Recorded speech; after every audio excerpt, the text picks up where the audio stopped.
Hello, fellow crafters. Today we're going to be working on the woven band.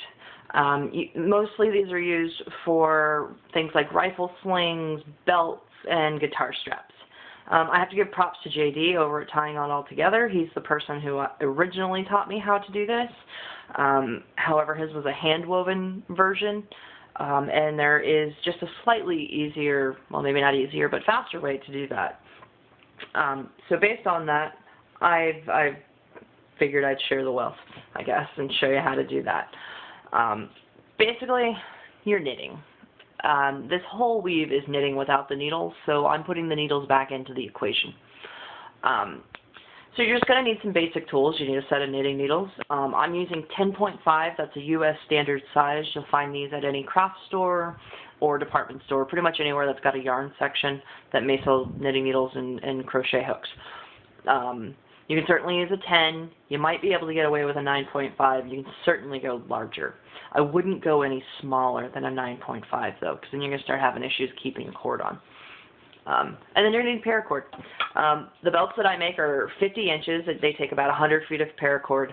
I do 50 inches on all of them and then custom size them at a show. So that's totally up to you. You can definitely do various sizes on these. So I am working directly from the spool. If you don't buy spools, that's not a problem. Buy a hank and work from the hank. I would suggest that you wrap your paracord around something and work from that as opposed to just trying to work directly from the package. If you get knotted, it's kind of a pain to unravel a knot when you only have one end free. So we're going to jump right into this with no further ado. Grab the end of your paracord. All right, you got short end is here and your long end is over here. So take your long end and loop it over. Okay, loop it over your short end. So basically your long end crosses. Okay, now you got this loop, reach through, grab your long end, pull it tight. It doesn't have to be excruciatingly tight, but you don't want it so loose that it's going to fall out. You need that knot. Okay, take your knitting needle, put the slip knot right on there, and tighten it down. If you do this too tight, you're going to have issues later, so make sure that you give yourself just a tiny bit of slack. So that's one loop. We're actually going to do 3, so now we have to get the other 2 onto the needle. It's actually very simple. There's a lot of different ways that people do this. I learned how to do it when I was a kid, so that first technique has just kind of stuck with me. So you grab your working end, which is what's connected still to your spool. You use your index finger, and you grab it, and you loop around. So what you've done is you've created this cross, basically. Take the tip of your knitting needle and slide it right up against your finger inside that loop. When you remove your finger, the loop is now on your knitting needle. So, and then you do another one. Loop it around, grab the loop, and slide it down. You want a little slack in these. You don't want a lot of space. Right about there is going to be about right. If you have too much space, you're going to end up with this weird kind of loop that sits on the end, which could be a problem. If you find that that happens a lot to you, add a 4th stitch, and when you get to the end, just pull out the slip knot. I used to do that all the time as a kid because I couldn't get my spacing proper. So now actually working it. When you're knitting, you're essentially going from one needle to another. You have the side you're working on and the side that you're working from. Depending on whether you're left-handed or right-handed, depends on how you're going to do this. I'm right-handed, so I always work from my left and to my right. So what you're going to do, try and keep your work pointed towards your other needle. If you have it on the outside, you're going to have issues getting your working material where you need it. So try and keep it on the inside. If you've ever seen old ladies who are knitting scarves and sweaters and stuff like that, they've always got this beautiful, crossed needles, and there's this big cascade of yarn coming off. It's always from the middle. Okay, so what you're going to do, take your needle, slip it up from underneath the loop that you created, and go to the back of the other needle.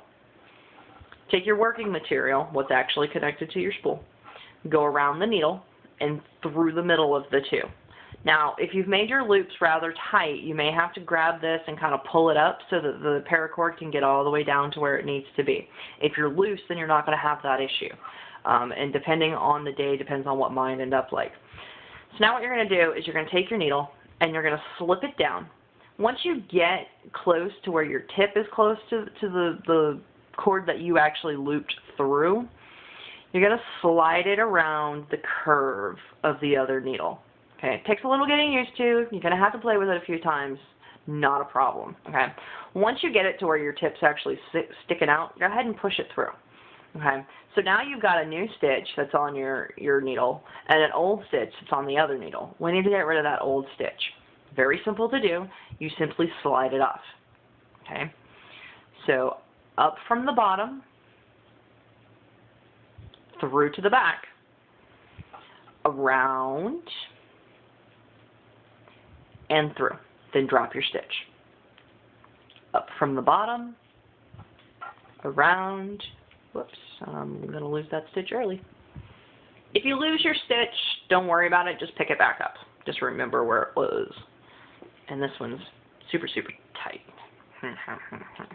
If you do this, don't worry about it, just kind of look and see what you're doing. It's not that bad, you just kind of have to play with it. You'll get used to it. Paracord's real easy to drop. So, alright, so through from the bottom, around, and through. Alright, I'm going to whip out a couple more stitches here just to show you how it comes together, and I'll show you how to finish it. So, around, and through. Around, and through. Through to the back, around, and through. Through to the back, around, and through. Yeah. Through to the back, around, and through. Through to the back, around. See if I can get a really good visual of this. So, through. And then you drop your stitch. So let's see if I can get a good close-up here. So through to the back, around,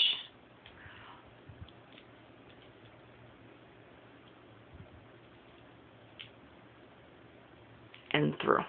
And then you drop that stitch. So through to the back, around, and you'll notice I'm pulling my needle up when I go around. You go around, and then I just kind of grab it with my thumb and bump it up over the paracord there. It kind of locks it into place for you. Alright, so this is what I have so far. I got about, I don't know, 5, 6 rows here. Doesn't really look like much. When you get a few more, it starts to expand, and it starts to looking like whatever it is that you want to use it for. Once you get really going on it, you'll end up with something like this. Okay. It looks really nice. It's very strong. It's very sturdy. There is some give to it. So if you're selling these as belts, make sure that you let people know that there is some give in it. I'm sure they'll figure it out as soon as they put it on and try and tighten it down. All right, so let me just show you how to finish this off. Mine is actually already finished off. So work with me. Thank you. All right, so when you get to the end, it'll be sitting on your needle. Just like this. You know, if you were going to do another row, you would look at it like this, and you would start all over again and do your stitch. But we're at the end. We want to finish this off. Okay, so you got these 3 little loops. Pull your needle out. Clip your cord. I usually give myself a couple extra feet in case I need to add some, and in case I'm going to be putting a buckle on it at another time. From the end that you're actually coming out, your lead is actually coming out from, go through all the loops, pull your cord through, and then go back and tighten these loops down. All right, you may have to do them like one at a time. If your stitch is excessively loose, they might just slide right through. But I think most of us are going to try and get a pretty tight weave on that. So just kind of take your time, tighten her down, and then pull it. You pull it really, really tight, you're going to get this taper on the end, which is awesome. And then how you end this is totally up to you. You can put a small knot in right here and then clip it and cinch it if you choose to. I generally will put a buckle on and then clip it and cinch it. You can also take it and weave it back through here with a yarn needle or a leatherworking needle and then cinch it so that when it folds back over, it's hidden in that channel. It's a much more professional finish, in my opinion. So that's it, and I am out of time. I have about 40 seconds to say have a nice day, and if you have questions, please let me know.